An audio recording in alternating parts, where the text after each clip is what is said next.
Gee whiz.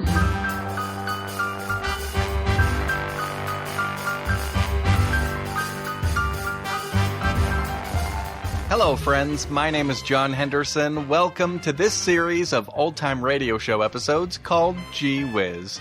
These are the stories of the schemes, trials, and loves of the typical American teenagers, Andy Hardy, Archie Andrews, and Henry Aldrich. And this time we have all three, starting off with Henry Aldrich.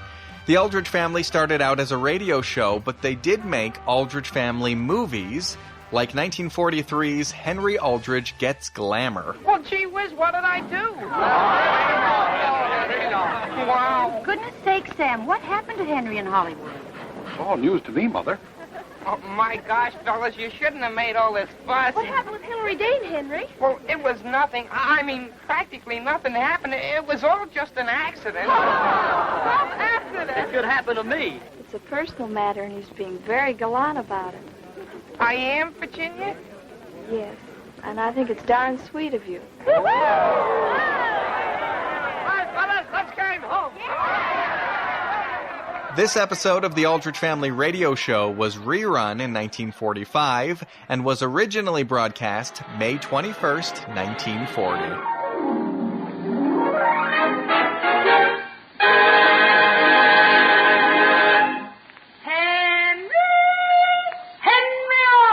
Coming, Mother.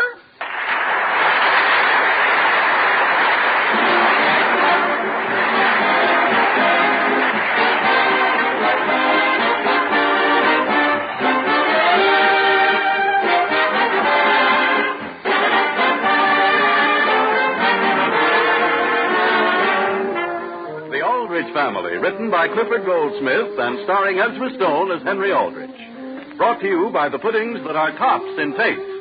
Jell-O pudding.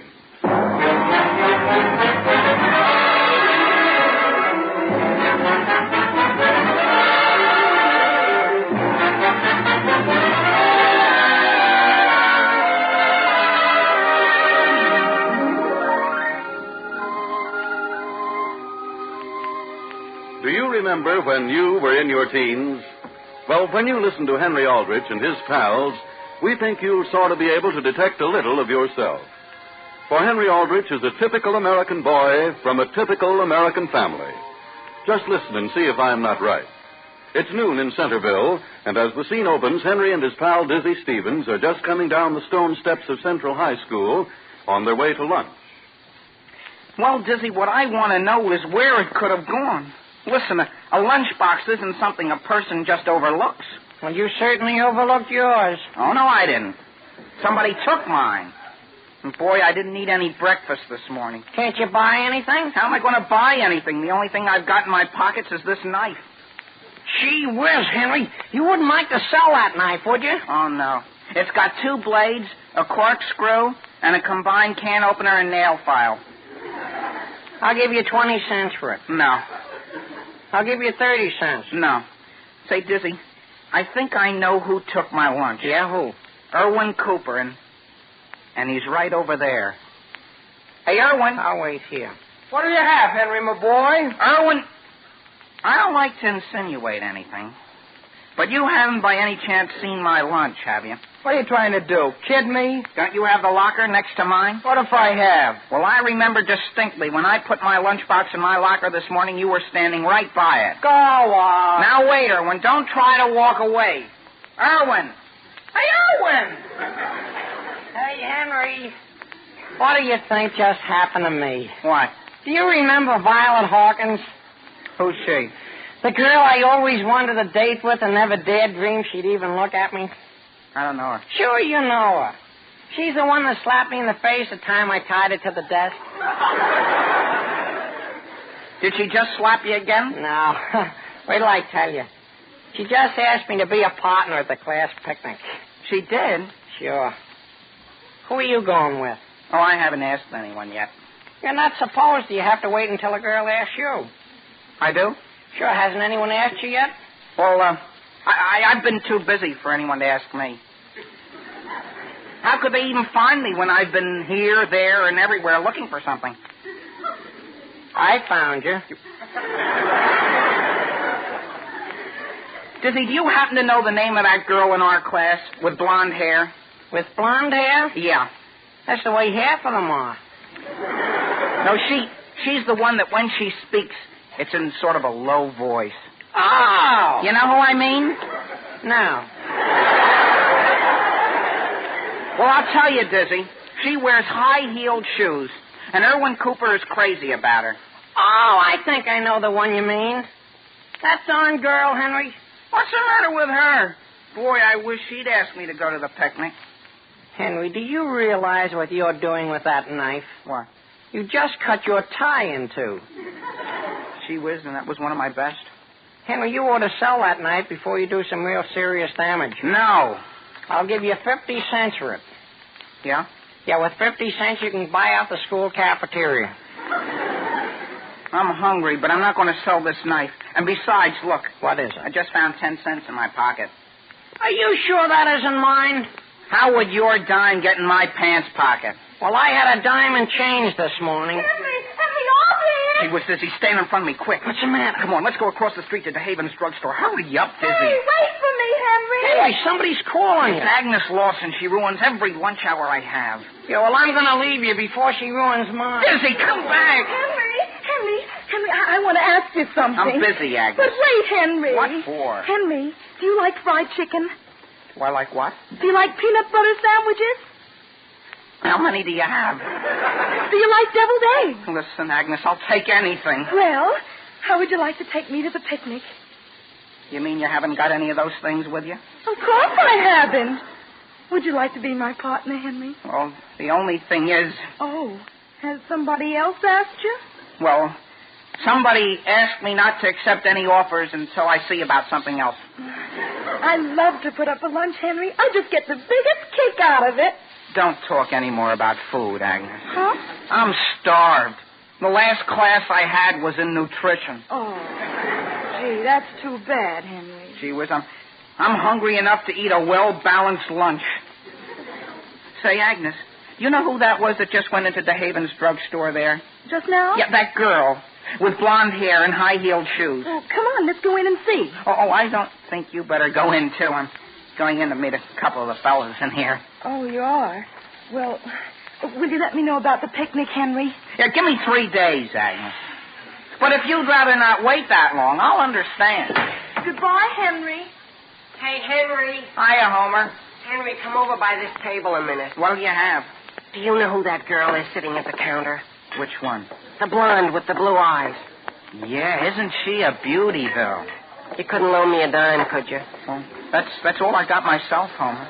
I'll pay you 25% interest. No, I've got to go over to the counter and get my lunch. I saw her first, though, Henry. Yeah. What do you have? Oh, yeah. I guess this young lady was here first. Oh, well, I haven't decided yet. Oh. Mister, is that baked ham there? Yes, sir. What's that next to it? Roast beef. Oh. What's this? Sliced chicken. Well, I'll take apple pie. Apple pie. A small piece. That's a nickel, isn't it? Yes, sir. Put a scoop of ice cream on it.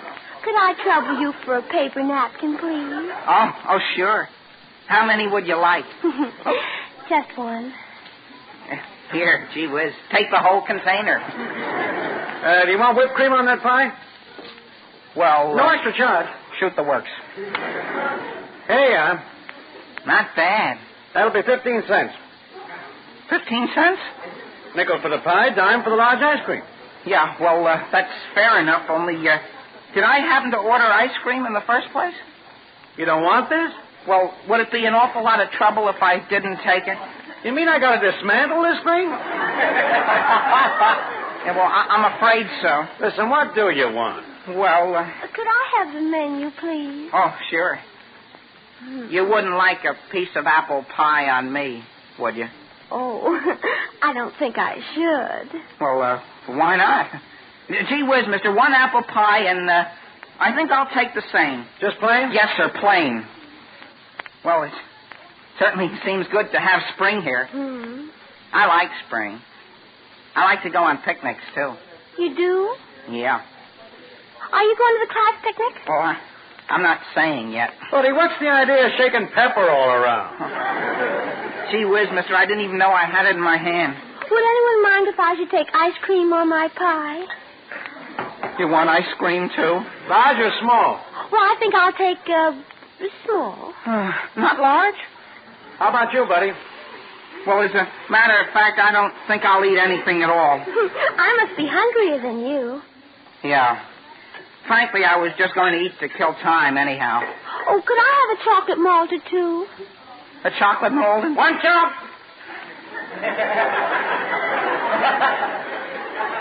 Yes, sir. One chocolate malt. What is your name? My name's Henry Aldrich. My name's Geraldine Love. It is? Mm. Gee whiz. Geraldine Love. Who takes the check? Oh, I'll pay for it. I wonder if... Who are you looking for? I just thought there might be someone in here I know. Who? I wonder whether there could be anyone outside looking for me. Would you mind excusing me for just a second while I step out? How about this check? I'll be right back. Dizzy? Hey, Dizzy. What do you have? Come here.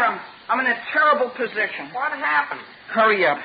Here's my knife. Give me that 50 cents. I haven't got 50 cents anymore. No? No, I've been getting something to eat. Haven't you anything? Just 30 cents. Well, gee whiz, that'll make 40 cents. Give it to me. Here's the knife. Oh, did you decide to eat after all? Only in a way I did. Well, here, gee, thanks. So long. Yeah, I've got to go back in. Was anyone out in front? Was there? And was it a good thing I saw him? That'll be 20, 30, 40 cents. Huh? Is that all? Aren't you going to eat anything? Gee, if you could have seen the lunch I brought from home. Oh, you've already eaten?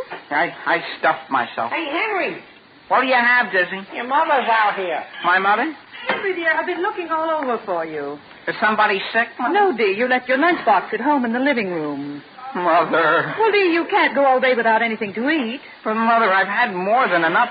I left that box home on purpose. Hi, Geraldine. Is that you in there? Oh, hello, Erwin. And where did you come from, Erwin? Oh, I see you found your box, Henry. Now maybe you can eat something. Henry. Mother, do you mind if I change the subject for just a minute? I want you to meet Geraldine Love. Hello. Come on, Erwin. Let's go over to school. Okay. It was nice to have met you, Henry. Gee whiz, she's gone. Who is that young woman, Henry? She's the best-looking girl in school, Mother. She's hardly the best mannered. But you don't really know her. And while I appreciate your bringing this lunchbox, I do think you could have handed it to me more cautiously. Henry, Agnes Lawson's mother phoned this morning. Well, She said I wanted to know whether you wouldn't like to go to the class picnic with Agnes. I hope you didn't tell her I would. Well, why wouldn't you, dear? Mother, I couldn't possibly. Why not? Because. Henry, there isn't any girl you know quite as nice as Agnes. But, Mother, she can't begin to compare with Geraldine. I'm sure she isn't as rude as that young woman. You're just jumping at conclusions. Henry, Agnes's mother has always been so nice to you. And so is Agnes. But she's still not my idea of a girl I'd like to go on a picnic with. Then I don't think you should accept any more of her hospitality. Henry, say, Henry, aren't you going to be late to class? Oh, hello, Agnes. Oh, hello, Mrs. Aldrich. The last bell may ring any minute, Henry. Well, there's still lots of time, Agnes. Henry, don't you think this would be a good time to tell Agnes what we were just discussing? But, Mother, look at the clock. I didn't know it was so late. It won't take 1 minute. What is it about? Well, Agnes, would you like to have me go to the picnic with you? Oh, Henry, of course. Well, I'd like to go with you. See that, dear? It didn't take 1 second. Oh, I'm so glad you can go, Henry. I think I'd better hurry. Do you mind if I walk with you? No. Goodbye, dear. Goodbye, Mother. Goodbye, Mrs. Aldrich. When are you going to eat your lunch? During music. Henry, let's hurry across the street. Oh, Henry Aldrich. Oh, gee whiz, Geraldine. Could I see you alone, Henry? I'll wait for you right at the entrance, Henry. You better go right on in, Agnes. Henry? Well, Henry, Erwin Cooper can't go to the picnic. Would you like to be my partner? I? Be your partner? Of course. Well, gee whiz. Would you? The only thing is... Has someone else asked you? I can fix it, all right. I can fix it. I'm sure I can. Really? Of course. Oh, Henry. Henry, I'm so thrilled you can go. Gee whiz, think how I feel. I'm going with you. Boy, I'm going with you. Can you bring the lunch, Henry? I bring it? Oh, I just hate to put up an old lunch. Sure, I'd be very glad to. Oh, my goodness, we better hurry. Henry! Hey, Henry, I've got a message for you. Come here. What is it, Dizzy? Come here. Could you excuse me, Geraldine? You won't forget, Henry. Forget? How could I? Listen, Henry, let me tell you, boy, you're going to pass right out. Why? I fixed it up for you. You fixed what up for me? To go to the picnic. With who? The girl you said you wanted to meet. But I just met her. Oh, no, Henry, that isn't the girl you wanted to meet. I just talked to the one you want. She's crazy to have you go. But, Dizzy, I've already got a date with this one. It's too late to tell the one I've talked to you can't go, Henry. She busted a date purposely. Boy, aren't I your pal? I'll say you're my pal. That makes 3 girls and 1 picnic.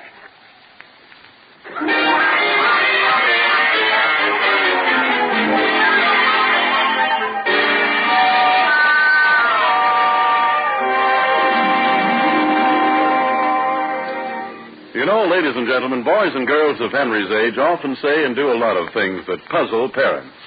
But among the most surprising things about all boys and girls is their strange powers of hearing. Your own son, for instance, may be just upstairs in his room when you call him from the kitchen. Tommy? Oh, Tommy, come down here a minute. Tommy! But no answer, so you call again. And this goes on for several minutes until you finally say to yourself, Well, I did think he might want this extra dish of Jell-O chocolate pudding. But if he doesn't, I'll eat it myself. Wait a minute, Mother. Here I am. Where is it? aha. You see, it just goes to prove that all you have to do is mention, just barely whisper, Jell-O chocolate pudding, and folks young and old will come a-running. Because seriously, ladies and gentlemen, Jell-O chocolate pudding is a mighty delicious treat. It's a grand, satisfying dessert, delightfully smooth and creamy. And every tempting spoonful is rich with swell chocolatey flavor. You'll be glad to know, too, that Jell-O chocolate pudding is easy to make and that it costs only a few pennies. So try some real soon. For keen, luscious enjoyment, Jell-O chocolate pudding is in a class by itself.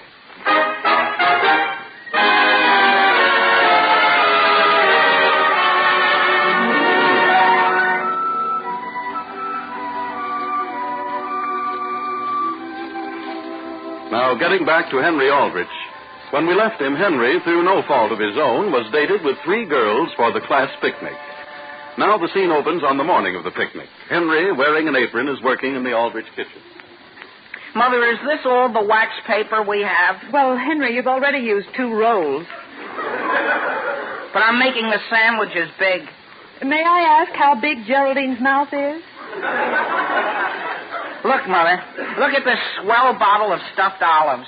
Where did you get enough money to buy those? I sold a picture that was up on my wall. Mother, I wonder why Geraldine doesn't like to put up a lunch. What did Agnes say when you told her you couldn't go with her? Very little. Well, Henry, I still don't like it. But don't you think it was all right for me to tell the girl Dizzy fixed up for me that I couldn't go? That was entirely different. Oh. Henry, what's become of the portable phonograph that was up in my room? Mary, I meant to speak to you about that. Do you need it today? What's more, I'd like to know what became of that pillow that was up in my room. Well, which one? The Princeton one. Couldn't I borrow that if I'll take very good care of it? I'm going to rent a canoe, Mary. Why can't you take my Harvard pillow, Henry? Gee whiz, as though I could ask any girl to sit on Harvard. Why not, Henry? Well, in the first place, it's coming out at the seams. So Agnes will notice that. Agnes? I'm not going with Agnes. I thought you were. Mary, didn't you tell Agnes? Tell her what? Mary, the message I gave you. When? When you were going over to her house yesterday, I called downstairs to you. I didn't hear you. But you must have. I said, Mary, will you please tell Agnes I can't take her to the picnic because I have a very urgent engagement. Well, I certainly didn't understand you, Henry. Well, gee whiz, if that doesn't leave Agnes in an embarrassing position. Why Agnes? Why Agnes? She'll have to eat her lunch alone. Oh, no, she won't, dear. But, Mother, I couldn't take her. You certainly will, dear. But what will Geraldine think? You've known Agnes a great deal longer than you have Geraldine. But, Mother, haven't you caught on? I'm not fond of Agnes. If I take her, I'll be embarrassed the whole afternoon. Mary, could you let me speak to Henry alone, please? Yes, Mother. But I fully disapprove of the whole thing. That's because neither one of you is a boy. And what's more, you've never had to take out Agnes. Henry, I realize Geraldine must be a very pretty girl. Well, she's beautiful, Mother. Well, let's grant she's the most beautiful girl that ever lived. But don't you see how Agnes is going to feel? And her mother's always been so nice to you. Oh, don't misunderstand me, Mother. I'm very fond of Agnes's mother. In fact, if it were a choice, I'd rather take her. I'm sorry, dear. I'm not going to say anything more. I see. Does that mean yes or no, Mother? I've said all I'm going to. Henry, Dizzy's at the front door. Hey, Henry. I'm coming, Diz. Henry, I'm in an emergency. What's the matter? Do you want to buy this knife? I'll let you have it for 50 cents. It isn't worth 50. You try to sell it to me for 50. And if you don't buy it, I won't have any lunch at the picnic. Why not? My girl can't go. She can't, Dizzy? No. It would be your... Listen, Dizzy. If I'll fix you up with one of the swellest girls you ever met in your life, will you give me that knife? Are you kidding me? Do you like fried chicken? Oh. And peanut butter sandwiches? Oh. And deviled eggs? Oh, sure I do. Give me the knife, Dizzy. Here, who is it? Come here while I telephone. Boy, are you in luck. Hello, operator. Gee whiz, what's she like? She's a dream. Yeah? And she's got the swellest mother. Oh. Operator, I want Walnut 373. Walnut 3... Now, wait a minute, Henry. Isn't that Agnes's number? Dizzy, her mother can cook. I know, Henry, but I'm not interested. She's got a lunch basket that's really a laundry hamper. She has? Mm-hmm.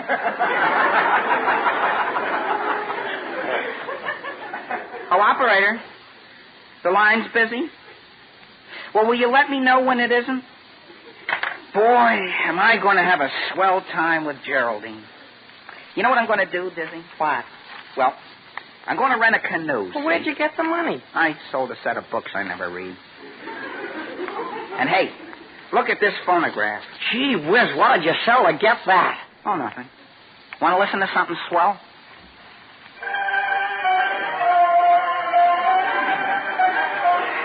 Ever hear anything like it, Dizzy?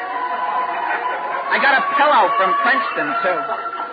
Yeah? Yeah, I'm going to let Geraldine sit on it. Right in the middle of the canoe. And then, you know what... And then what? Well, you know that cove way over on the far side of the lake? Yeah.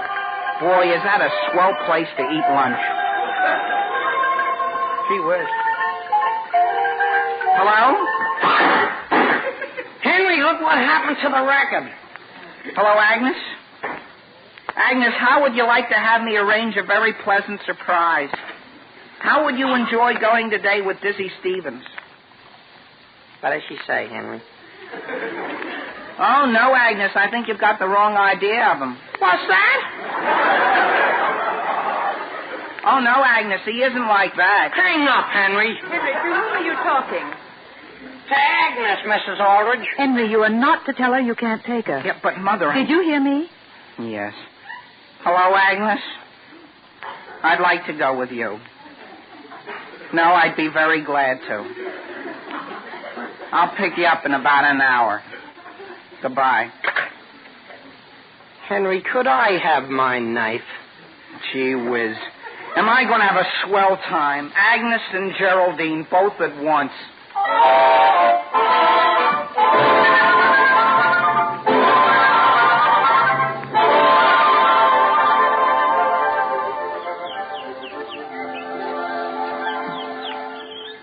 Do you see anyone coming, Agnes? And maybe she changed her mind, Henry. I'm sure Geraldine is coming. She told me she was. Oh, couldn't we get into the canoe here? You know, I've always wanted to go in a canoe. Haven't you ever been in one? No. Can you swim? No, I can't. Is that right? Oh, gee, look who's coming down the path. Who is it? Geraldine. I'll be back in a second, Agnes. Oh, gosh, Henry, why don't you wait here on the dock? Oh, I've got to help her carry her sweater. Hello, Henry. Oh, well, So you came, huh? Let me carry your sweater for you. Thank you ever so much. Henry, who's that down on the dock? Well, it seems, Geraldine, there was a misunderstanding. Henry, that girl isn't going with us, is she? Geraldine, she's just a friend of the family. But I asked you to go. Well, I'm here to go with you. She's really going just for my mother. Hi, Geraldine. Now, look, who's Oh, here. Erwin Cooper, I thought you couldn't come. I'm here, though. How are you, Henry? Glad to see you, my boy. I'm glad to see you. Oh, we're both glad to see you. Who's that calling you, Henry? It's just a girl. Yes, Agnes. What's the matter? Oh, Henry, look. She's got one foot on the dock and one foot in the canoe. And she's holding your lunch basket right over the water. Hey, Agnes! Pull your legs together!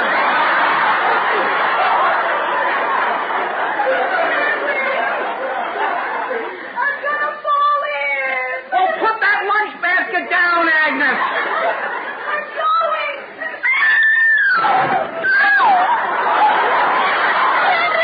Henry, look, she fell in. Yeah, I know it. I'll pull her out. It's only 3 feet deep. Grab the canoe, Agnes. Stand up. Get your head out of the water. Henry, I'm drowning. Agnes, don't be childish. Just get off your knees. And then what? Then wade in. I'm coming, Henry. Open your eyes. You're wading the wrong way. Here, give me your hand, Agnes. All right. Here. Come on now. Up. There. Don't drip in the lunch basket. Oh, I won't, Henry. I'll just squeeze my dress out a little here and there.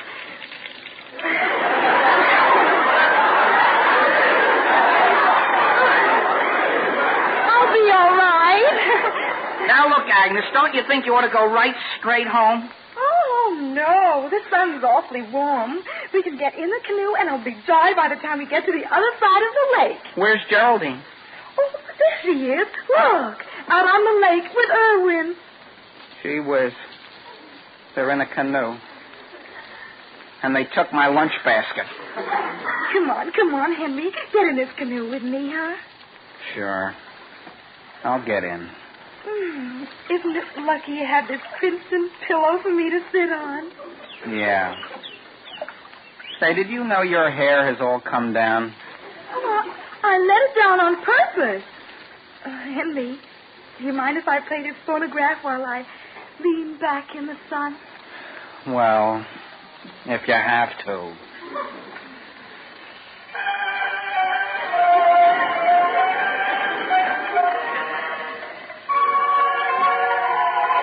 My goodness, Henry. Aren't we lucky? Everything has ended up just beautifully.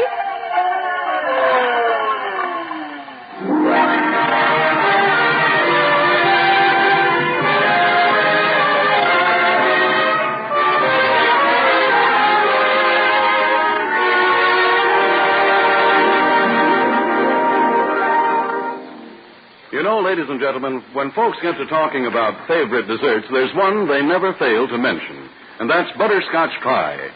Yes, sir, butterscotch pie is a mighty swell treat. And it's marvelously easy and inexpensive to make, too, when you make it with Jell-O butterscotch pudding. Because when you use Jell-O butterscotch pudding for the filling, you do away with all guessing. You save time and effort. And you make certain that every single pie will be a grand success. Furthermore, this rich taffy-colored pudding gives you a pie filling that's as creamy and satin smooth as can be. And you'll be delighted with its golden butterscotch flavor, its zestful, satisfying goodness. So follow the lead of so many smart, modern housewives. Tomorrow night, treat the family to a luscious butterscotch pie made the easy way with Jell-O butterscotch pudding. Ask your grocer for several packages of this tasty dessert. But be sure to say Jell-O butterscotch pudding, because only Jell-O butterscotch pudding can give you such rich, mellow enjoyment.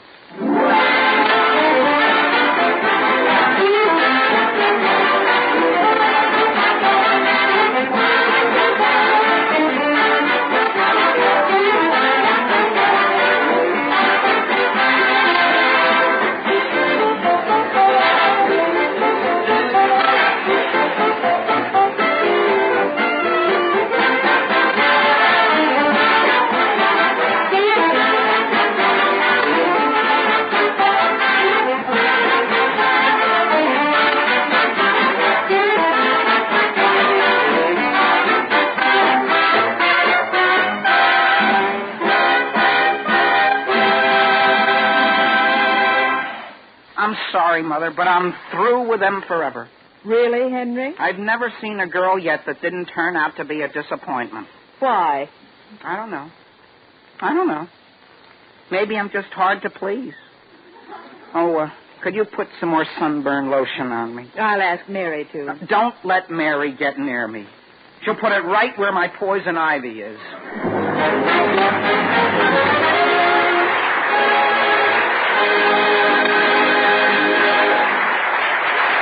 The Aldrich Family, starring as the Stone, is written by Clifford Goldsmith. Original music composed and conducted by Jack Miller.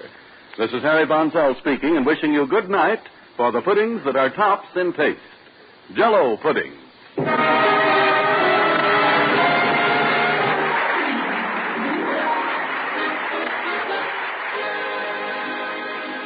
That was the Aldrich Family from 1940, and now we have the Hardy Family.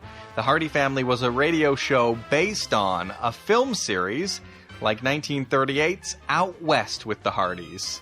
I know you're busy, but I think it's about time we had one of those man-to-man talks. We seem to get the best results that way, son. Well, man-to-man, I've been jilted. Howdy. Howdy. Howdy. Well, I guess we can leave the children to amuse each other. Children? Would you like to see some desert, Miss Marion? Oh, yes. You two youngsters will get along fine. Youngsters. Now, I love the Hardy Family film series, but this has got to be the worst of the movies. First, Judge Hardy's plotline is a rehash of the previous movie. Andy's sister Marion has an interesting plotline at first, and then it resolves suddenly with no payoff, and Andy's plotline is a bit weak. The movie has some good moments, and then some really outdated moments. It's too bad because the setup for this movie is great, and then about halfway through it falls flat. So that is my scathing review over 80 years too late. But when you consider the fact that they were making 3 Andy Hardy films a year, well, you can give it a little bit of leeway. In 1938, before Out West with the Hardys, was Love Finds Andy Hardy, and before that was Judge Hardy's Children, which was about the time that this special episode came out. It's not an episode of the Hardy Family, but an episode of The Good News of 1938, which features the Hardy Family. This episode is from March 24th, 1938. Maxwell House Coffee presents Good News of 1938.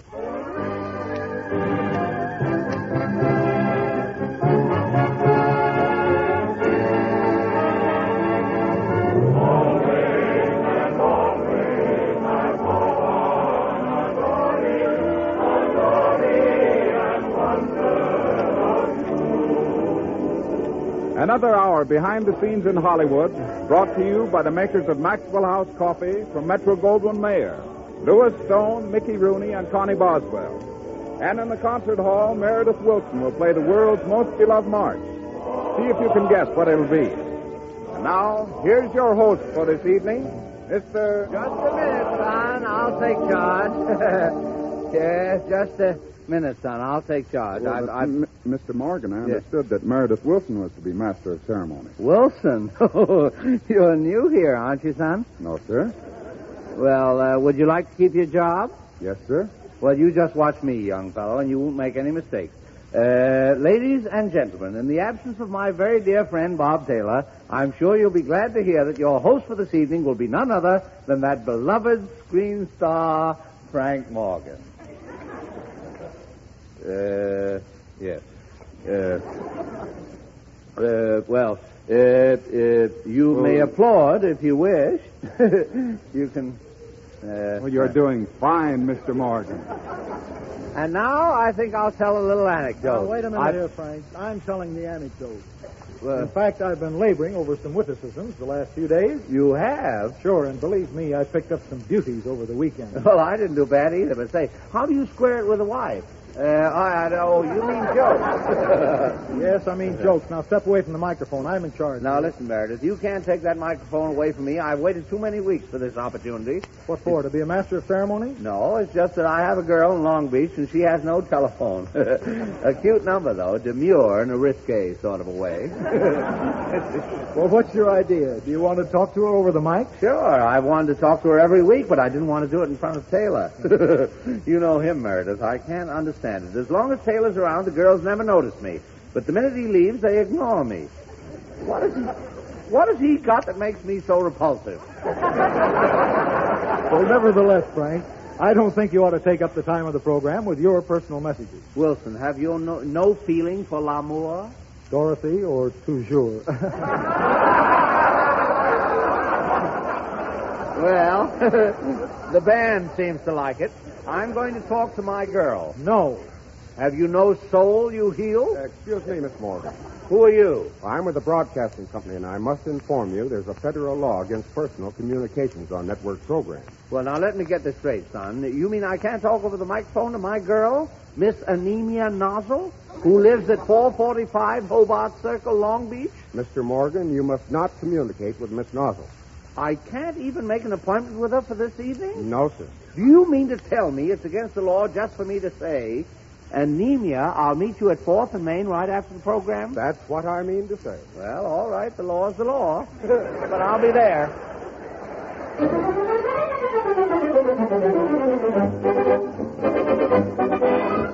The season's biggest song hit, Tippy Tim.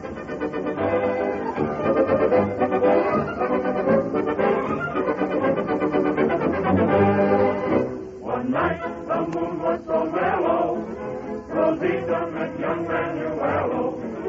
He held her like this lovely miss, then stole a kiss, this fellow. He said he was glad he met her, and soon he would come and get her. But she said, no, I cannot go until I know you better. He kept on stealing and he had a feeling she was satisfied. She was saying ghosts, so he held her closer, that's how he can fly. He kept on stealing and he had a feeling she was satisfied. Tippy, tippy, tim, tippy, tim, tippy, tippy, tom, tippy, tom. She was saying ghosts, so he held her closer, that's how he can fly.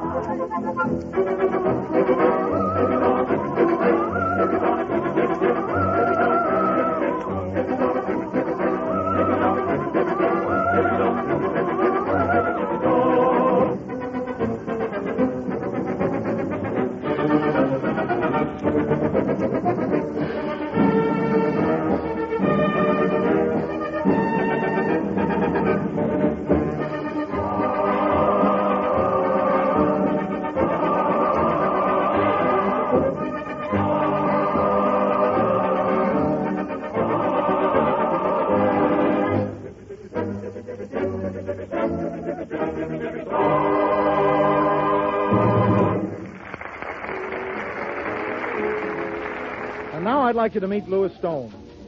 He has just finished making a grand picture called Judge Hardy's Children, a picture that is a fine tribute to clean living, which I felt we needed to offset the reputation of a certain comedian on this show. Here. What's that? You know Mr. Stone, don't you, Frank? Oh, certainly. Lou's an old pal of mine. Hello, Frank. Yes. Say, I've been hearing a lot lately about you and your telephone numbers. Oh, you're interested in those too, eh?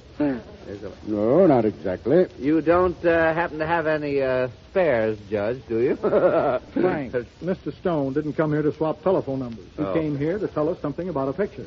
Well, if that's what he'd rather talk about, let him go ahead. I don't. I'll even be a sport and talk pictures myself if he wants. No, Frank, I don't want to talk pictures. I want to talk picture. Oh. Judge Hardy's Children.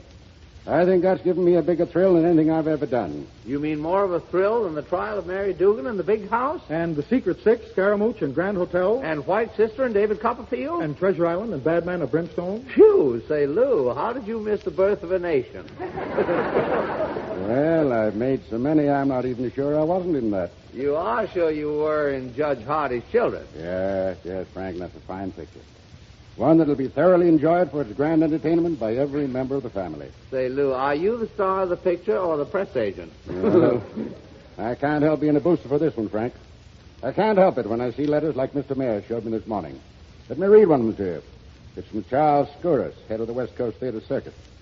Dear Mr. Mayor, may I take this opportunity to extend sincere personal congratulations to you, to Mr. Lou Wastro, Miss Kay Van Riper, and Mr. Carey Wilson for your fine contribution to the motion picture industry, the Judge Hardy series.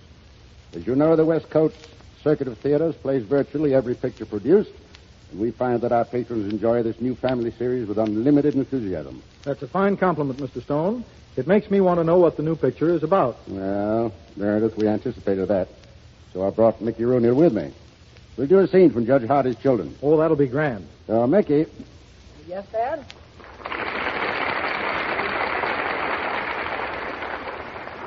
Mickey, how'd you like to help me here with a scene from our picture? Well, sure thing. Which scene? You know, the one about the tuxedo? After you've met little Suzanne Corte, the daughter of the French diplomat. You know, where I'm in my bedroom in the hotel in Washington, and you come in and say, Pardonnez-moi, Dad. That's French for excuse me. Andy, your mother's a positive magician when it comes to hiding the aspirin. Gee, do you feel bad, Dad? No. Just a headache. Well, here, let me help. Here's the aspirin. Oh, thank you, son. Just take a good swallow of water first, then look up. Way back. How do you feel now? Well, I think I'm going to live. Anything I can get you? For heaven's sake, stop that whispering, Andy. Speak up. Quit acting as though we're ill. You make me nervous. Yes, sir. Is there anything on your mind, son? Yes, sir. Dad, look, can I talk to you, man to man? Well, that's the way I hope it'll always be with us, son.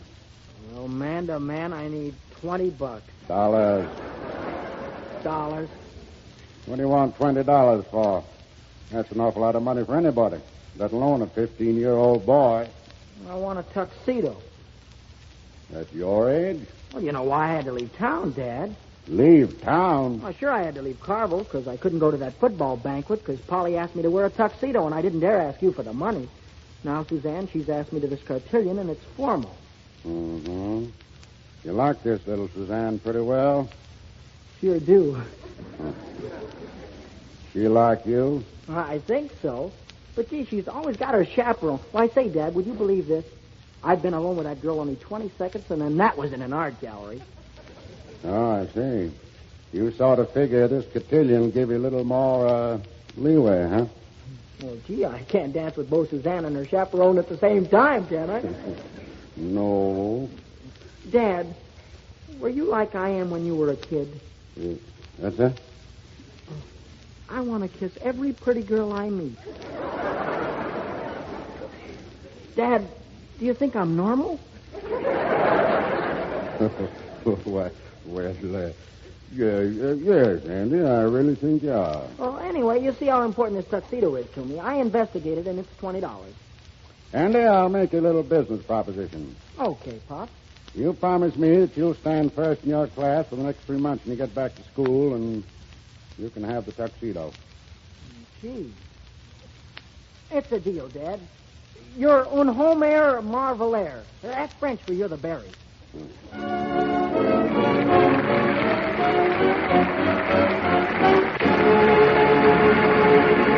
Mr. Stone and Mickey, that was grand. You know, after 20 weeks with Frank Morgan, those characters certainly sounded refreshing to me. When's the picture going to be released? Well, Meredith, that isn't in my department. I couldn't say. Well, it'll be released in over 100 key cities in your favorite motion picture theater within the next few weeks. Thank you, Mickey. Thanks, Mr. Stone. Well, thanks a lot, Mr. Stone and Mickey Rooney. Thanks a lot. And you can be sure that Mayor Wilson, the kid from the other side of the tracks in Mason City, Iowa, is going to be one of the first to see it. Now, there's a song that's been a tremendous hit this spring, ladies and gentlemen. I've heard several top-flight songwriters say it's the greatest popular lyric ever written and that the tune fits it perfectly. You'll hear it again now, sung by our own Connie Boswell as only she can sing it. Thanks for the memory.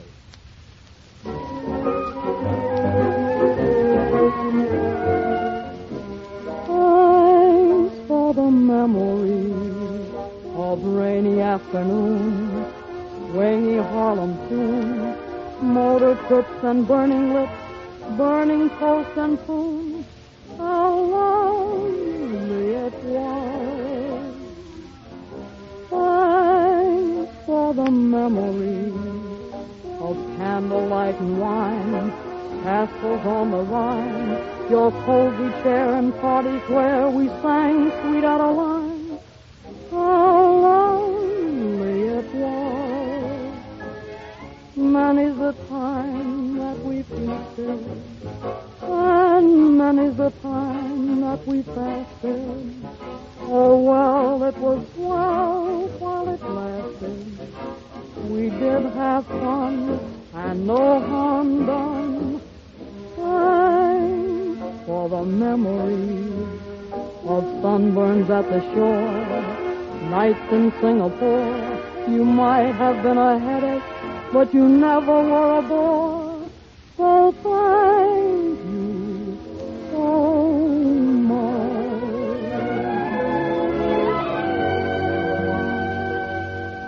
I'm trying so hard to be blasé,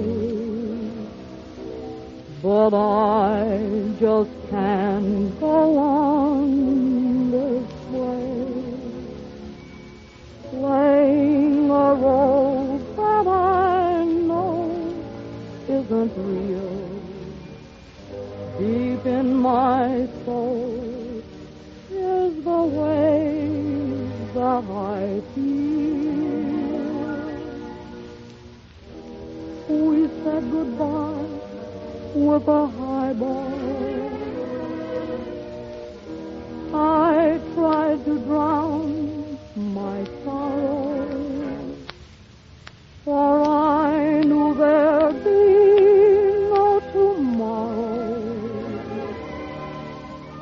My hopes are gone, but my dreams will live on. So thanks for the memories of kisses in the hall, that final curtain call. But it's better to have loved and lost than never to have loved at all. Farewell, sweetheart, and bless you. I'll be around if you should call. Goodbye and thanks.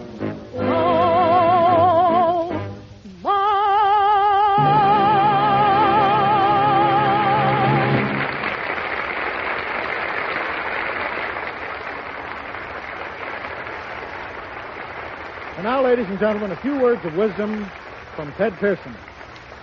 Daddy, Be quiet, Snooks. I want to sing that song. Not now. All right, Ted. Thank you, Meredith. Tonight I want to make clear one point in particular about Maxwell House coffee. And to visualize this point, I have here 2 cans of Maxwell House coffee. They both look alike, of course, and they both have Maxwell House coffee in them. But you'll notice on one of them a white band at the top with the words Drip Grind printed on it. The other can is marked Regular Grind. Hello. Hello, Snooks. What you doing? I'm explaining to the people some facts about Maxwell House coffee, Why? so they'll understand why it's the best. Tonight I want to tell them the truth about this wonderful coffee. Tonight? Yes. Didn't you tell him that last week? No. You said it was good, Well, I know I did. but it wasn't the truth, huh? Of course it was. Tonight I want to tell the people another truth, that's all. Oh. Why? Well, listen, and you'll find out why. Friends, the fact I want to point out is that when you make coffee correctly by the drip method, the water passes through the coffee only once. That's why you need a special grind, a finer grind, so the water can extract all the flavor of the coffee quickly. Is there water in it? No, I'm talking about the water you use to make coffee. Can you make coffee from water? Well, of course. And why do you have to buy Maxwell House? Oh, Snooks, please. Well, remember, friends, If you make your coffee by the drip method, use the special drip grind Maxwell House. It comes ground just right to give you a better cup of coffee by the drip method. On the other hand, you folks who use a percolator or boil your coffee will get a better cup of coffee when you use the regular grind Maxwell House. Used according to your method with Maxwell House, you'll get rich, mellow, satisfying cups of coffee every time. Daddy, What? is that man finished? Yes, keep quiet. Now, can I sing that song for you? No. All right, go ahead and sing. What a memory of lollipops and gum, my dolls and little drum. I'm sitting in your lap, I'm learning how to do a sum. Yes, Daddy, and Snooks. Daddy, for memory of nice things that you said and stories that you read when you carried me upstairs, when you tucked me into bed. Yes, Daddy, and Snooks. I can remember each Christmas when Santa Claus came down the stairs. I knew it was you in those whiskers. But, Daddy, dear, I didn't care. Thanks, Daddy, for memory. And then when I is grown up and I's a lady fair, before I go to sleep at night, I'll say a little prayer. But, Daddy, and Mommy, and Snooks.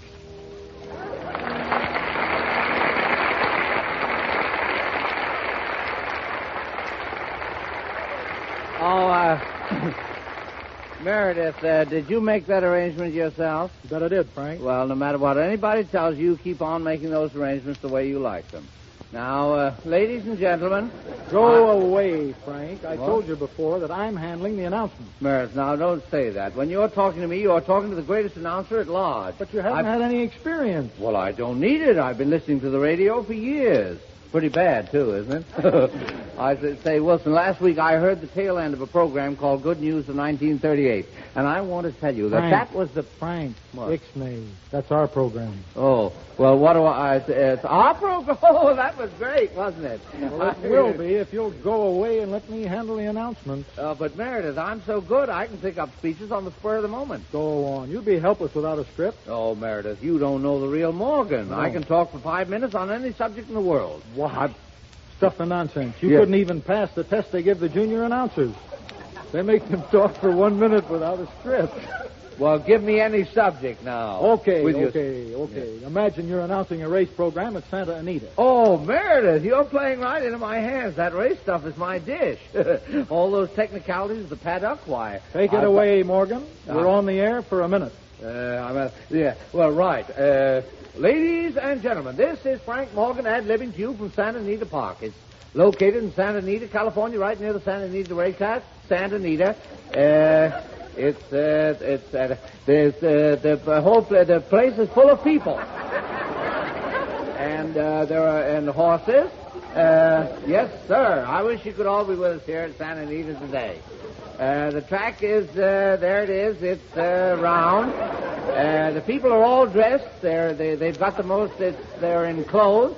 And, by the way, I never saw so many people. There's a great crowd here today. It's a great crowd. Yes, sir, it's a great crowd. How's the time, Meredith? Well, 30 seconds to go. Oh, 30 seconds. Well, here we are, still at Santa Anita, ladies and gentlemen. 2 more people just came in. Oh, and there's 2 more. They're coming in by 2s and 3s now. Yes, sir. The track, there it is. It's right in front of us. And behind us, there's a lot of cars parked. There's an awful lot of, plenty of, there's cars. You should, yes, sir. There are a few taxis, too. There's a lot of celebrities here. If I can get one of them to come up with the mic, I will, but I don't see any just now. There's a lot of people, though. There's certainly, yes, sir. Time, Frank. Oh, well, there you are, Meredith. I hope that convinces you. I'm convinced. We'll let the announcer announce. In the MGM Concert Hall tonight, Meredith Wilson continues his new series of music pieces with the most beloved march melody ever written. Did you happen to guess its name? It was composed, of course, by John Philip Sousa, the March King, with whose famous band Meredith was once a featured soloist. He presents now The Stars and Stripes Forever.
Bob Montgomery. Yes, Frank. Well, how'd you like the show tonight? Oh, I thought it was swell. You didn't miss anybody, did you?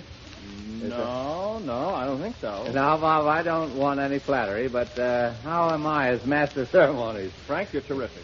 You bet I am. I think you're superb. You bet I am. In fact, I think you're mediocre. You bet I... What? Good night, Taylor. Oh. Hey, Frank, wait a minute now. Here's the telegram just came in for you, Frank. For me? Yeah. Thanks. Let me see. Well, it's from Bob Taylor. Well, what does he say? Well, he says, Dear Frank, program fine. You did great job. Stop. By the way, don't trouble to come to 4th and Main tonight. I'm meeting your girl, Anemia.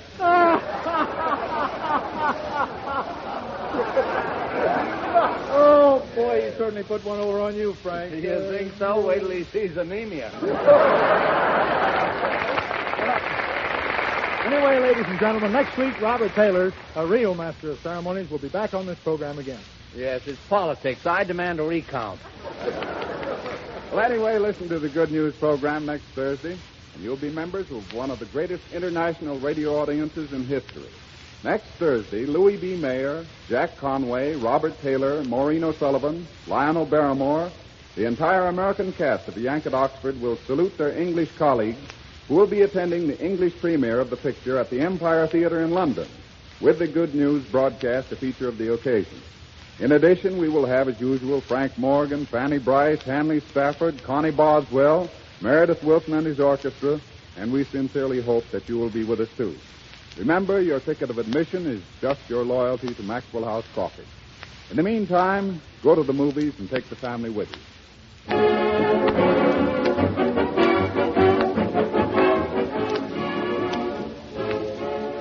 Heard on tonight's program were thanks for the memory from the big broadcast of 1938, Swingin' in the Corn from Radio City Rebels. This is Ted Pearson saying good night and good luck for the makers of Maxwell House. Coffee that's always good to the last drop.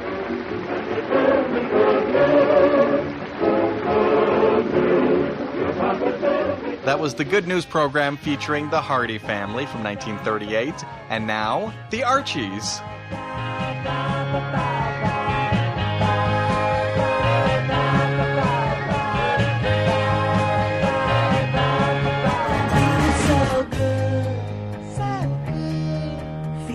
So good. In this episode of The Adventures of Archie Andrews, they mentioned the lovely actress Hedy Lamarr. Shall I tell you something? I always think of this as our place, yours and mine. This is where we first thought we were in love. And they mentioned a couple of songs, Cement Mixer. Cement mixer, putty putty. Cement mixer, putty putty. Cement mixer, putty putty. A puddly rooty, puddly scooty. And Onesie Twosie. Onesie twosie, I'll kiss yousie, twosie, threesie, you kiss mesie, threesie, foursy, kiss some moresy. Let's start counting higher. So here is Archie from May 18th, 1946.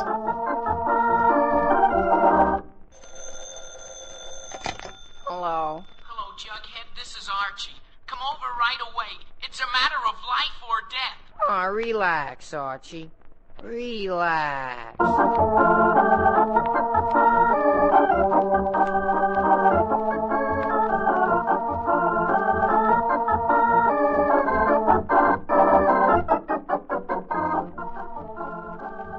Yes, indeed, and you relax too, folks, while you visit Archie Andrews, his family, and his friends.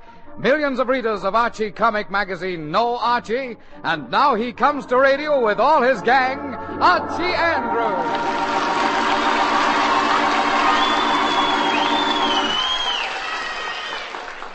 Well, it's Friday morning as we look in on the Andrews home in Riverdale. Mom and Dad are having breakfast. Archie is still upstairs. More coffee, dear? Oh, yes, dear, please. Anything interesting in the paper this morning, Fred? Oh, well, yes, now that you mention it. Says here that a famous scientist has just discovered that giraffes have something no other animal has. Oh, what's that, dear? Little giraffes. Fred. Well, that's what it says, dear. That's what it says. Oh, I see where a 10-year-old boy has been admitted to Harvard. 10 years old? And in college? I wonder what he'll be 15 years from now. 25. Fred. Well, he will, won't he? Certainly will. Oh, and listen to this. A noted anthropologist has concluded his studies on the origin of man and has decided that women are an improvement on men. An improvement? Fred, that's ridiculous. Oh, no, it isn't, Mary. Aren't men always out looking for improvements? Fred. Now, here's a story Not about... right now, dear. I have to wake Archie up. He'll be late for school. Archie! Archie! Time to get up.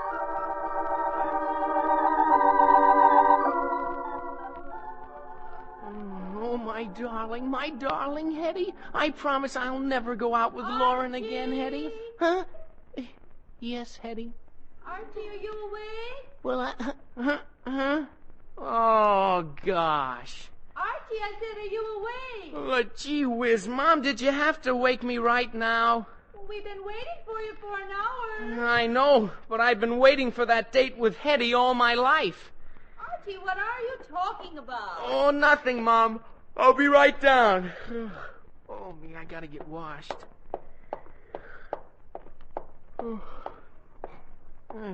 Where's that faucet? I never can find that faucet with my eyes closed. Oh, here it is. Well, that's done with. No, where's that towel? I never can find my towel. Well, maybe it's in my room. Oh, gosh. Oh, yeah, there, this feels like it. That's funny. When did they start putting buttons on towels? Oh, gee whiz, it's my shirt. Here's my towel. Now to get dressed. Oh, cement mixer. Putty, cement mixer. Putty, cement... there we are. All set. Oh, shucks, I forgot to brush my hair.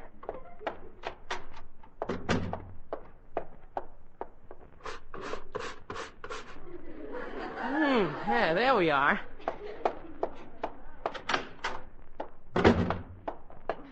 Oh, shucks, I forgot a clean handkerchief.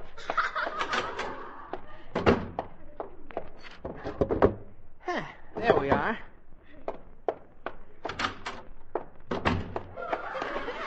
Shucks, I forgot my bow tie.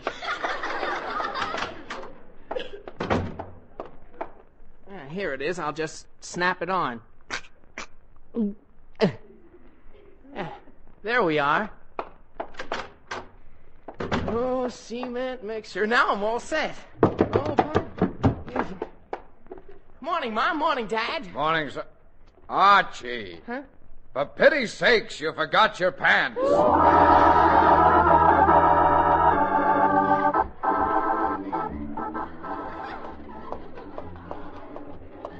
Jug. Yeah? Got a date tonight? Yep. With who? Greer. Greer? Greer Schultz? Yeah. What's the matter with Greer Schultz? Oh, nothing. Not a thing. But her mouth is so big. Big? Her mouth is not big. Not big? Listen, Jughead. The other day she was standing on the corner of Main and Spruce, and she yawned. And what happened? 6 people mailed letters. Archie, that's not true. It is, too. Greer is still a slick chick. A what? A slick chick. A thrill-frill. Does that mean a cute girl? Well, Natch. Natch? Cert. Cert? Listen, Jug, what kind of talk is that? Archie, aren't you hep? Aren't I what? Hep. That's jive talk. That's in the groove. It should be in the grave. Don't be silly. That's the only way to rate a date. You mean talking like that? Boy, are you a square. But with long hair. If I gotta talk like that to get a date, I'd sooner do without one. Well, the girls like it. Jug, they do not. And I'll prove it. How? Here comes Betty. I'll try it on her. Okay. And I bet you $50 it doesn't work. It's a bet. Betty? Oh, Betty. Hello, Archie. Hi, Jug. Hi, Betty. Hi, Betty. How's the chick? Oh, I'm just... What did you say, Archie? I said you're a real thrill today. Oh, Archie Andrews, do you mean that? But Natch. Really? Cross my heart and cut a rug, I do. Honest to goodness? But, Cert, in fact, you're all right. You're groovy. You're there. Oh, Archie, how sweet. I could kiss you. In fact, I will.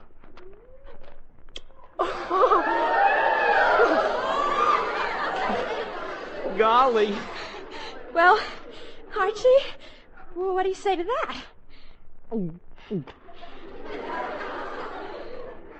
Well?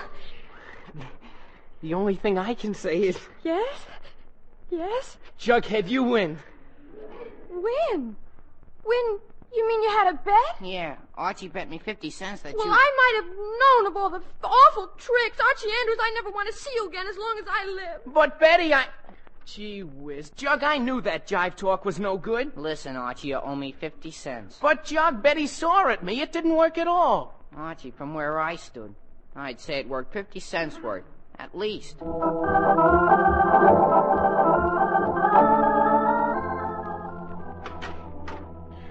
Hello? Fred, is that you, dear? Yes, dear, it is. Well, you're home early, aren't you? Why, have you forgotten, Mary? Forgotten what? Tonight's the regular meeting of my lodge. Your lodge? Again? Yes, sir. Tonight, the Benevolent Brotherhood of the Bull, Grange 1, Pasture 3, Barn 2, holds its regular monthly meeting. Yes, sir, the Benevolent Bulls will graze tonight. Oh, brotherhood, brotherhood, I'm a benevolent bull. Moo, moo, moo, moo, moo, moo. Oh, brotherhood, I'm a benevolent bull. Moo, moo. Oh, Fred, let's not go through all that. I'm only singing the lodge song, dear. Yes, Fred, but you better save your voice. And why are you in such good spirits anyway? Why, Mary, don't you realize that tonight I'll be advanced from the rating of short-horn calf to full-fledged ox? Oh, I'd forgotten. I can't remember. But I don't know why you don't join a decent lodge, the Elks or the Masons. Now, Mary, just because this lodge is new and small doesn't make any difference. I like it. Fine thing. Now, where is my lodge uniform? I want to get it ready for tonight. Oh, it's in the hall closet, I think. Okay, I'll get it. Oh, brotherhood, I'm a benevolent bull. Moo, moo, moo, moo, moo.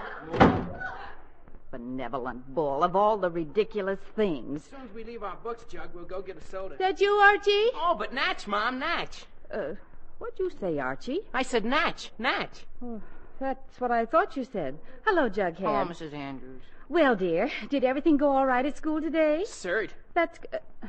what did you say? I said cert. Cert. That's what I thought you said.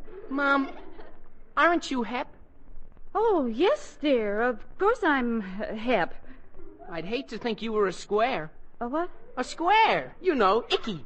Rube. A long hair. Archie, let me touch your forehead. My forehead? But, Mom... Archie, stick out your tongue. But, Mom... Archie? Oh, all right. Nah. Quit snickering, Jug. Oh, you seem to be all right. Of course I'm all right. Well, I don't know. Now, Mary, I'd better take this lodge uniform to the tailor and... Oh, hello, Jug. Hello, Archie. Hello, Mr. Andrews. Oh, Joe, what do you know? Oh, nothing much. I've been... What did you say? I just said hello, Joe. What do you know? That means hiya. Archie. Fred, what's wrong with your uniform? Oh, it needs pressing, and the tail has come off. The tail? Yes, the cow tail on the back of the jacket. Well, the tailor can sew it on. Yes, well, maybe I'd better take it right down there. And, Mary, while I'm gone, would you fix the hat? The hat? Yes, shine up the badge and the horns. Shine them up. All right, dear. But, Fred, why don't you let Archie take the uniform to the tailor? Oh, I can do it, dear. It'll only take a minute. Well, Archie's not doing anything, dear. But, Mom... No, I want to explain to the tailor where the tail goes. I'm sure he can figure out where the tail goes perfectly well. Yes, but... But, Mom, if Dad wants to go himself, why argue? Archie, take this uniform right down to the tailor. Oh, okay, Mom. And be sure to tell him to sew the tail on. Natch, Mom, Natch. Come on, Jug. Well, Mary, what was that all about? I wanted to speak to you alone, dear. Alone? What's the mystery? Well, Fred, haven't you noticed? Notice what? Noticed how strange Archie's been acting lately. Archie always acts strange. I mean stranger than usual. Mary, that's not possible. Fred, I'm serious. Archie's been quite pale and worried-looking lately. Mary, if the world was coming to an end, the only thing Archie would worry about is whether he could get his allowance in advance. Fred, the boy's been acting very nervous lately, and now his speech. What about his speech? Well, he doesn't talk sense anymore. Oh.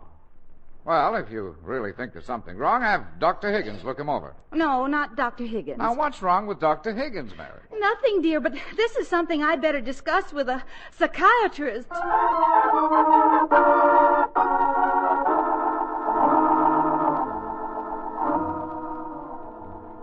You may go in now. Thank you. Good morning. Did you wish to see me? Yes, Doctor. What did you wish to see me about? My son. I see. Name? Archie Andrews. No, your name. Oh, Mary Andrews. Now tell me, do you ever dream or scream? Do you have any fears or tears? Depressions or obsessions? Neurosis or psychosis? Well- Do you have inhibitions or intuitions? Do you ever have delirium? Have you ever tried irium? Answer yes or no. Well, I thought so. Afraid to reveal your hidden self. But, Doctor, Did you have a happy childhood? Ever dream you made of wood? Ever have a coma or a trauma or a soma? Do you come from a good homer? Did you like your mother, wish you were your brother? Answer yes or no. Well, I thought so. Inhibited. But I want to... Why do you hate your husband? But I see. Do you like to sleep? Yes. When? When I'm tired. I see. Well, Mrs. Andrews, that gives me all the information I need. Good day. But I wanted to tell you about my son. Mrs. Andrews, why do you persist in imagining that you have a son? But I do have a son. You don't think I was just imagining it? All right, madam, you may come in now. What? I said I'll see you now. Who's that? Oh, that's the doctor. The doctor? Then who are you? That's what the doctor is trying to find out. Well, bye now. Well, Did you wish to see me, madam? yes, if you're sure you're the doctor. Well, of course I'm the doctor. Now, just what's troubling you? Well, Doctor, it's about my son, Archie. Yes? I'm afraid he's not quite well. Does he show any symptoms? Well, I don't know if they're symptoms or not, but he's always in trouble, especially in school. Mm-hmm. And he's terribly infatuated with a girl named Veronica. Nothing wrong about that. Well, I know, but he thinks of no one else. I see. And now his speech. Speech? Yes, he's taken to speaking some kind of gibberish. At times he doesn't even make sense. Oh, tell me, Doctor, what do you advise? I'm terribly worried. Advise, madam? There's only one thing to advise. Send the boy in to see me. Oh, does he have to come here? Well, yes, indeed. After all, we can't examine people long distance, you know.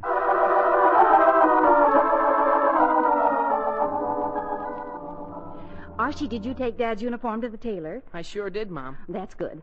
Now, dear, I want you to run down to this address and see Dr. Adequate. A doctor?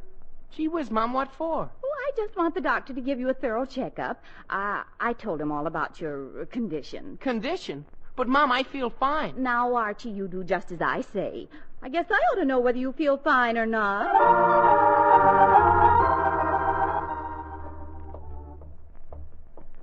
Gee whiz, I never in all my life seen anyone like mothers. But Natch. Cert, I tell you, parents are getting to be bigger problems all the time. But deaf. I don't know what this generation of parents is coming to. But good. Jug, I asked you, do I look sick to you? I refuse to commit myself.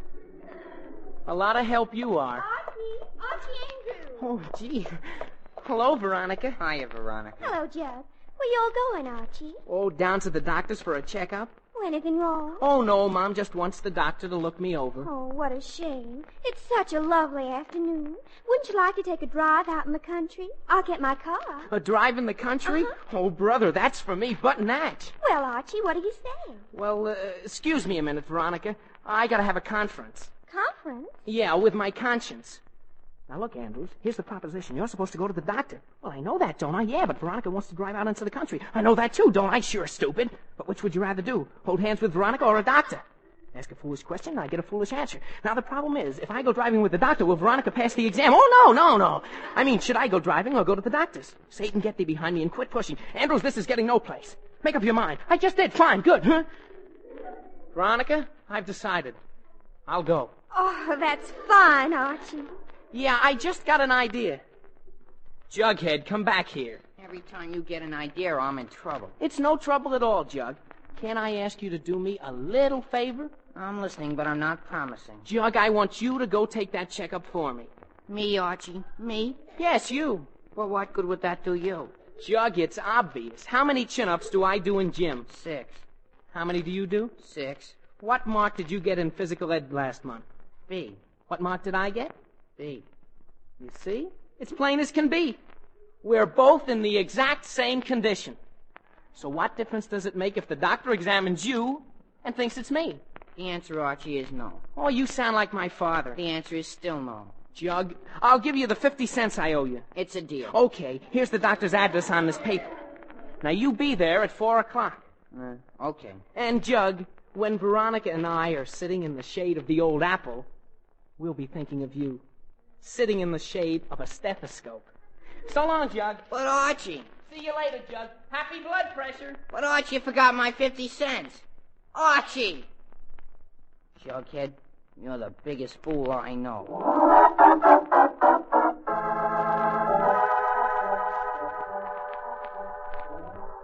Young man, are you next? Natch. What? I said Natch. Natch? Oh, you must be the Andrews boy. Come in. Sit right there. Now, tell me. Name? Jughead. What? I mean, Archie. I see. Now, why do you have trouble in school? I don't. Never? Well, sometimes. I see. Why do you like this girl? What's her name? Oh, yes, Veronica. I can't stand her. Uh-huh. Never? Well, sometimes. I see. Well, you lie down on this couch. But I'm not tired. Never mind, lie down anyway. Now listen, Doctor, for 50 cents I'm not going to have an operation. No, my boy, this is no operation. I just want you to close your eyes and tell me whatever comes into your mind. Well, okay. Now, what are you thinking of? Bubble gum. No, you don't understand. You're not relaxed enough. Now, just close your eyes. That's right. Put your hands at your sides. That's right. Just relax. That's right. Now, what are you thinking? What are you thinking?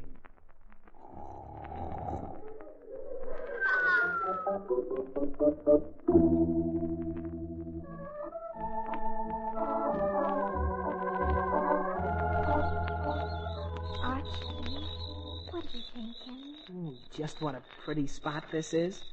What else? Huh? Well, I was thinking of that song. Song? Yes, you know the one that goes, onesie, twosie, I love yousie, twosie, threesie, you love mesie? Yes, Archie, yes. Isn't it a shame I can't count past 3? Archie. Huh? Do you really like me? Oh, but Death. Really? Natch. Archie. Yes, Veronica? Archie, honey. Yes? There's something I'd love to ask you. Yes? As a special favor to me. Anything, Veronica, anything. Would you? Yes? Could you? Yes? Could you please stop talking jive talk? Jive talk? Don't you like jive talk? No, I don't. Not a bit. You don't? But I thought think it's cheap and vulgar. Well, gee whiz. Veronica, say no more. I'll never speak another word of it as long as I live.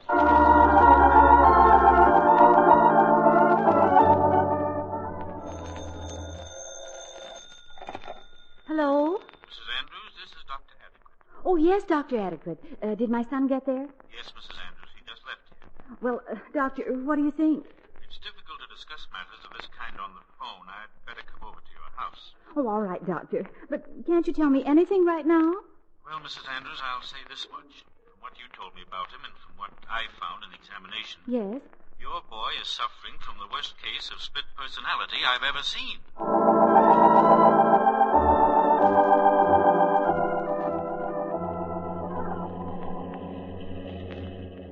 Oh, that was a very nice drive, Veronica. Oh, yes. I enjoyed it too, Archie. Are you doing anything tonight? No, Archie, nothing special. How about a movie? I'd love to go to a movie. Swell, I'll call for you at 8 o'clock. That'll be fine. Oh, hey, look. What? Some guy is stuck up ahead. We ought to stop and see if we can help him. All right. Hey there, having trouble? Yes, my motor just stopped. Can I help? Yes, I'm on a very important call. Well, maybe I can find out what's wrong. I'll be right there. Let's take a look. I don't see anything. I'm in a great hurry. Well, that's funny. There's nothing. Oh, yes, here it is. What is it? This distributor wire's come loose. I'll put it back on for you. There. Is that all there is to it? Yes, sir. She'll work like new. Well, thank you, my boy. Don't know what I'd have done if you hadn't come along. Oh, it's okay, mister. See you again sometime. Yes, goodbye. Okay, Veronica, let's go.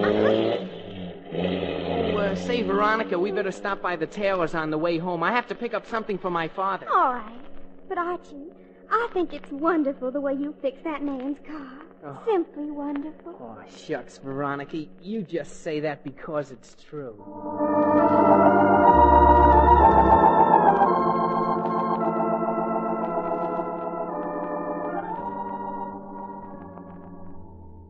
Mary, Yes, dear. has Archie brought my uniform back from the tailor yet? Not yet, dear. Well, where in the world is he? I'm due at the lodge meeting in half an hour. Well, don't worry. Your benevolent bulls won't stampede. Archie will be here any minute now. He better be. Hi, Mom. Oh, hello, Archie. Your father's been waiting for you. Do you have his lodge uniform? Oh, sure, Mom, right here. Good. Now tell me, dear, how'd you make out this afternoon? Huh? Did the doctor say you'll be all right? Well, no, Mom. He didn't exactly say that. Oh, did he say you were sick? Well, no, he didn't exactly say that either. Well, don't you worry about it, dear. I know you'll be all right again. But, Mom, I'm not worried. Yes, dear, I know. But you'll understand everything when you're well. Mom, I tell you, Mary, has Archie come home yet? Yes, dear, just this minute. Archie, you better take that uniform right up to your father. Okay, Mom, but I tell you, I feel fine, perfectly fine. Oh, now what? Oh, Dr. Adequate. Come in. I've been expecting you. Good evening, Mrs. Andrews. Had a little trouble with my car on the way over. Now, about your boy. Mary! Oh, pardon me, Doctor. Yes, dear. Have you polished my horns yet? Not yet, dear. I will right away. That was my husband, Doctor. He's Mom, getting can it. I have some cake and milk? I'm kind of hungry. Oh, hello there. Well, hello. Hello, I didn't expect to see you again. Neither did I. Well, I'll be out in the kitchen, Mom. All right, Archie. Fine boy. Fine boy. I didn't know you had two sons, Mrs. Andrews. Oh, yes, I've always had two...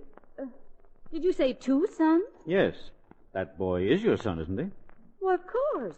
Why didn't you tell me you had two boys, Mrs. Andrews? Doctor, have you seen a psychiatrist lately? Mrs. Andrews, did I or did I not examine your son this afternoon? Certainly. Then tell me, who is that boy who just went out in the kitchen? My son. Then who came to my office this afternoon?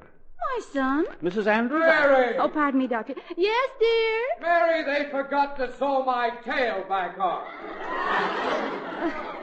Well, don't worry, dear. I'll sew it on for you. That's my husband, Doctor. He's... Oh, dear. Pardon me, Doctor. Oh, is Archie home? Oh, he yes, owes me Jug. 50 cents on. Gee. Hello, Dr. Adequate. Well, hello again. Archie's out in the kitchen, Jughead. Okay, Mrs. Andrews. Thanks a lot. But do you know that boy, Doctor? No way, Mrs. Andrews. That's the boy I examined this afternoon. Oh, but, Doctor, it couldn't be. It certainly is. Well, Doctor, you're terribly confused. I'm confused. I'm confused. Mary! Yes, dear? Never mind about the tail. I pinned it on myself. All right, dear. But, Doctor, if you examined Jughead, how did you know Archie when he came in? Because he helped me fix my car. Oh, dear, now I am confused. And there's nothing wrong with that boy. Oh, but I thought... He's a perfectly well-adjusted, energetic young fellow, and his speech is quite normal. But I don't understand. I thought that... Brotherhood, I'm a benevolent bull. Moo, moo, moo, moo, moo, moo. Brotherhood, brotherhood. Oh, I didn't know we had visitors. Yes, this is Dr. Adequate Fred. Doctor, my husband. I'm very glad to meet you. Very glad. The doctor was just saying there's nothing wrong with Archie. Well, of course there isn't. Mary, are my horns on straight? Yes, dear. Well, Doctor, I'm terribly sorry you went to all this trouble. Mrs. Andrews, it's a good thing I did. Why? Your son is all right, Mrs. Andrews, but your husband is not very well. Oh, well, What? Just how long have you been a bull, Mr. Andrews? Now, look, Doctor. I'm on my way to becoming a full-fledged ox. All the other bulls are waiting. And I have no time for any nonsense, so good night. Oh, brotherhood, brotherhood, I'm a benevolent bull. Just as I thought. Mrs. Andrews, you'd better have your husband at my office first thing tomorrow. But, Doctor, it's only a lodge meeting. Are you sure he's sick? Am I sure? But Natch, Mrs. Andrews. Natch!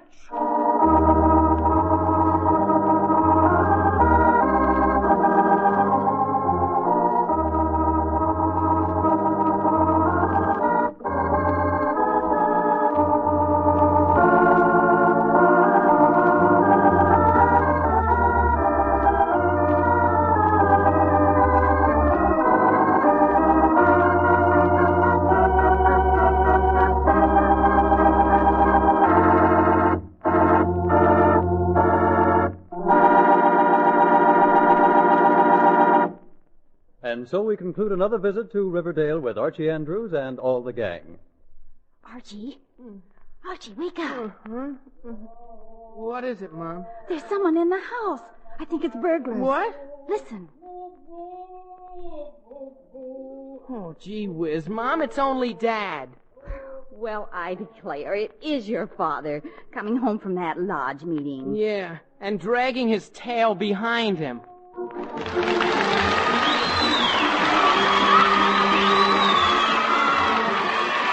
Archie Andrews is written by Carl Jampel and is based on the copyrighted feature appearing in Archie Comic Magazine. Archie is played by Bob Hastings, Jughead by Harlan Stone. Others in the cast include Alice Yeoman, Ian Martin, Gloria Mann, and Rosemary Rice. Music by Felix McGuire. Production is under the direction of Charles Urquhart. If you'd like to see our show, just write to Archie Andrews, NBC, Radio City 20, New York City. Or if you live nearby or in the neighborhood some Saturday morning, you may obtain tickets right here at the studio. Just ask to see Archie Andrews. This is Tex Antoine wishing you a very pleasant weekend, and so long. Well, I hope you enjoyed that variety of teenager old radio shows. If you'd like to learn about me, you can find me at thisdaybenny.com.